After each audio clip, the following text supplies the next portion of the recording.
ku soo dhawaada Jaliil Films halka loogu talagalay dhuuxa iyo falanqaynta filimada caalamka. Maanta waxaan idiin soo xulnay sheeko xambaarsan xamaasad iyo layaab aan horay loo arag. Haddii aad tahay qof jecel sheekooyinka tayada leh, hubi inaad nagu soo biirto adigoo saaraya subscribe. Haddaba aan si toos ah u guda galno filimkeena maanta.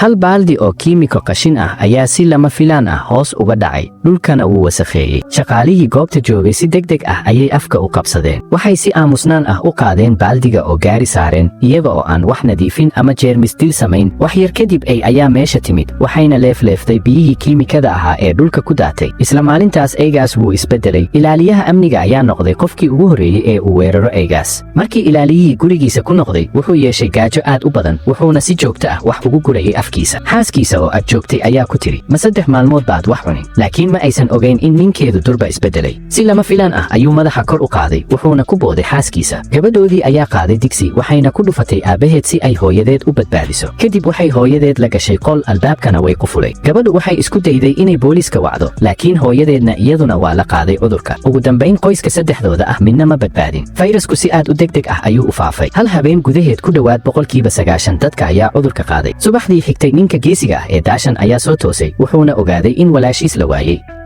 Wuxuu u baxay inuu raadiyo, laakiin waxa uu arkay ayaa ka yaabiyey.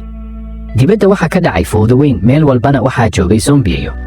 Si lama filaan ah zombi ayaa kor uga soo booday oo ku dhigtay Daashan. Nasiib wanaag Daashan aad buu u xoog badnaa, wuxuuna tuuray zombigii. Laakiin markuu mid ka takhalusay, mid labaad iyo mid saddexaad ayaa soo weeraray. Ugu dambayn Daashan wuxuu ku baxsaday mooto. Isagoo weli raadinaya walaashiis ayuu galay dhisme, halkaas oo dhowr dhakhtar ay ku samaynayeen cilmi baaris ku saabsan zombiyada. Mid ka mid ah dhakhaatiirta ayaa sheegay inuu og yahay meesha ay joogto walaashiis.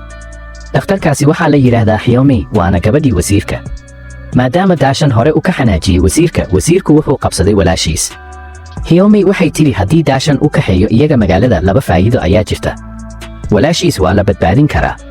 Waxay heleen magaca fayraska, haddii ay gaaraan shaybaarka waxay samayn karaan daawo. Kadib waxay tageen guriga wasiirka, halkaas oo Daashan ka badbaadiyey walaashiis, isla markaana ka soo badbaadiyey wasiirkii oo xayirnaa. Markaas ayay dhammaantood u safreen bartamaha magaalada. Intii jidka lagu jiray, darawalkii si lama filaan ah ayuu baabuurka u joojiyey. Wasiirkii wuxuu mooday inay gaareen, markaas ayuu ka degay si uu u nasto. Laakiin isla markiiba zombiyo badan ayaa ka soo kacay dhulka. Wasiirkii aad buu u baqay, xitaa surwaalkii ayaa laga jiiday. Daashan wuxuu qaatay qori, wuxuuna bilaabay inuu mid u toogto zombiyada. Laakiin tiradoodu aad bay u badnayd, baabuurkiina waa la hareereeyey. Daashan wuxuu ku dhuftay geerka koowaad, gaaskana wuu riixay, kadibna si degdeg ah ayuu u leexiyey, taas oo keentay in kala bar zombiyada ka dhacaan baabuurka. Si kastaba ha ahaatee, qaar kale ayaa weli ku dheganaa. Markaas ayuu ku dhuftay geerka saddexaad, wuxuuna ku dhuftay baabuur kale, sidaas ayaana ugu dambayn zombiyadii uga dhacayeen. Ugu dambayn waxay gaareen bartamaha magaalada. Wasiirkii markuu arkay surwaal dhinac yaal ayuu ku orday si uu u qaato, laakiin kama uusan warqabin zombiga ka dambeeyey. Nasiib wanaag Daashan ayaa mar kale toogtay oo badbaadiyey. Laakiin dhawaaqa qorigii ayaa soo jiitay zombiyo kale oo badan, markaas ayay mar kale baxsadeen. Ugu dambayn waxay galeen dhisme, waxayna u kaceen saqafka sare. Hiyomei aad bay u faraxday sababtoo ah shaybaarkii wuxuu ku yaalay dhismaha ka soo horjeeda. Laakiin markay hoos fiiriyeen, waxay arkeen kumanaan zombiyo ah. Daashan wuxuu isku dayay inuu maro dhulka hoostiisa, laakiin zombi ayaa mar kale ka soo dhacay korka oo weeraray. Nasiib wanaag ma uusan qaniinin. Markii dambe waxay ogaadeen in shaybaarka iyo dhismuhu kala goyn yihiin, sidaas darteed waa inay dibadda ka gudbaan. Markay hub ka raadinayeen supermarket, mid ka mid ah dhakhaatiirta ayaa si lama filaan ah zombiya u noqday, wuxuuna qaniinay walaasha Daashan. Daashan wuu xanaaqay, wuxuuna zombigii ku garaacay ilaa uu hilib ka dhigay. Laakiin walaashiis durba waa la qaniinay. Hiyomei waxay qaaday dhiig si ay u baarto. Markii ay baartay waxay ogaatay wax la yaab leh. Fayraska dhiigga walaasha Daashan wuu baabaayey. Taasi waxay ka dhigan tahay inay tahay antibody difaac dabiici ah. Taas macnaheedu waa bini'aadamku uu badbaadi karaa haddii dhiiggeeda la geeyo shaybaarka. Laakiin dhibaatadu waa sida loo maro kumanaan zombiye.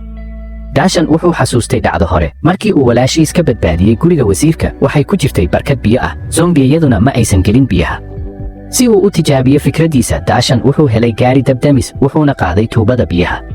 Markii uu zombiyada ku rusheeyey biyo, runtii way ka carareen. Laakiin hal mar hal qof oo keliya ayaa la gudbin karayay. Daashan wuxuu si joogto ah u soo noqnoqday si uu dadka u gudbiyo. Markii ugu dambaysay, biyaha waa dhammaadeen, Hiyomei ayaana weli ku hartay dhinaca kale. Daashan isagoo aan ka fikirin naftiisa ayuu ku booday zombiyada. Inkastoo lagu qaniinay, haddana wuxuu u furay jid Hiyomei. ugu dambayn wuxuu ku guulaystay inuu Xiaomi gaarsiiyo shaybaarka. laakiin indhihiisa ayaa bilaabay inay caddaadaan wuxuuna ogaaday inuu dhowaan zombie noqon doono. wuxuu qoriga siiyey Xiaomi wuxuuna ku yidhi inay disho isaga. markii uu si buuxda isu beddelay Xiaomi ugu dambayn way toogatay. sheekadu halkaas ayay ku dhammaatay. ugu dambayn dhiigga walaasha daashan ayaa laga sameeyey daawada bini'aadamkiina waa la badbaadiyey. halkaas ayuu ku dhammaaday filimkeena maanta ee aan idiinku diyaarinay Jaliil Films. waxaan rajaynayaa inaad ka heshay nuxurka iyo falanqayntii aan ku soo bandhignay. haddii aad rabto inaad la socoto sheekooyinka xiga ha iloobin inaad like saarto muuqaalka fikradaadana noogu reeb qaybta faalada. ilaa markaan mar kale kulmayno nabadgelyo.